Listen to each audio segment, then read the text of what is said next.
Hi, everybody. Welcome back. In business meetings, it's not just what you say, it's how you say it. You might have great ideas, but if you sound too direct or too unsure, it can affect how people perceive you. I am the Business English Guru, and in this video, I'll show you 10 key phrases to agree and disagree politely in English so you can sound more professional, more confident, and more natural at work. Let's get started. We're going to structure this in 3 sections. The first one is about agreeing. Let's start with I completely agree. This is simple, strong, and very natural. For example, I completely agree.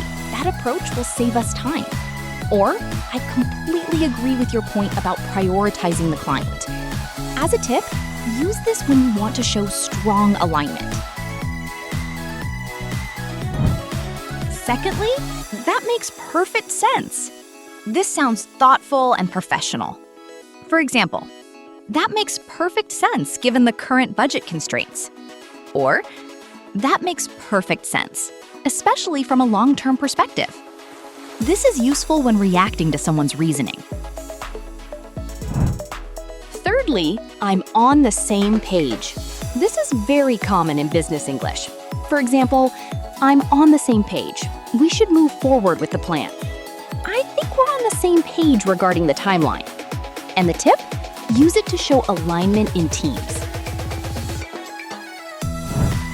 Next, I couldn't agree more. This one indicates stronger agreement. For instance, I couldn't agree more. This should be our top priority. I couldn't agree more with what you said about efficiency. Quick tip, use it when you fully support an idea. Now let's move on to section 2, partial agreement. Here's where your English starts to sound more natural and professional. First off, that's a good point. This is perfect for partial agreement. For example, that's a good point. We hadn't considered that risk. That's a really good point about customer feedback. Tip, this is great before adding your own opinion. Then we have, I see your point, but... For example, I see your point, but we may need more data before deciding. I see your point, but I think we should explore other options. Mind you, this is one of the most important phrases in meetings. Secondly, that's true to some extent. This adds nuance, such as in, that's true to some extent, but there are still some risks involved. That's true to some extent, but we need to consider the costs. Tip, use it when something is partially correct.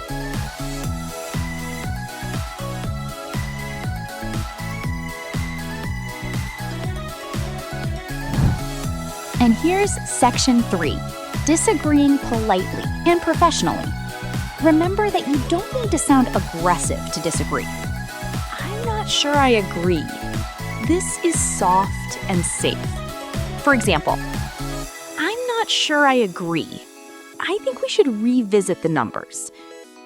I'm not sure I agree with that approach. Tip, this is a very professional way to disagree.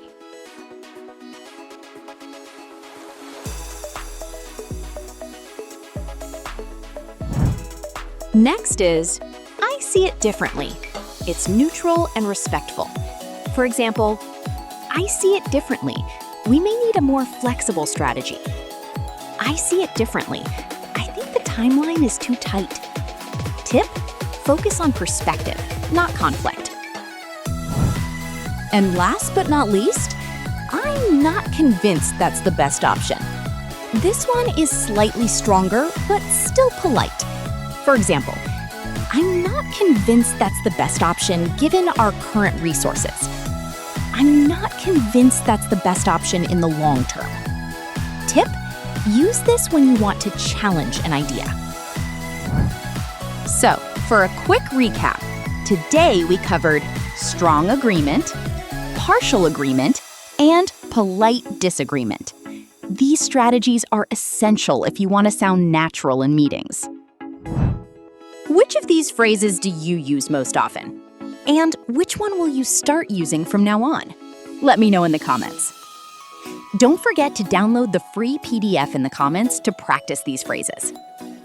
And if you want to improve your business English and sound more confident at work, make sure to subscribe. I'll see you in the next lesson.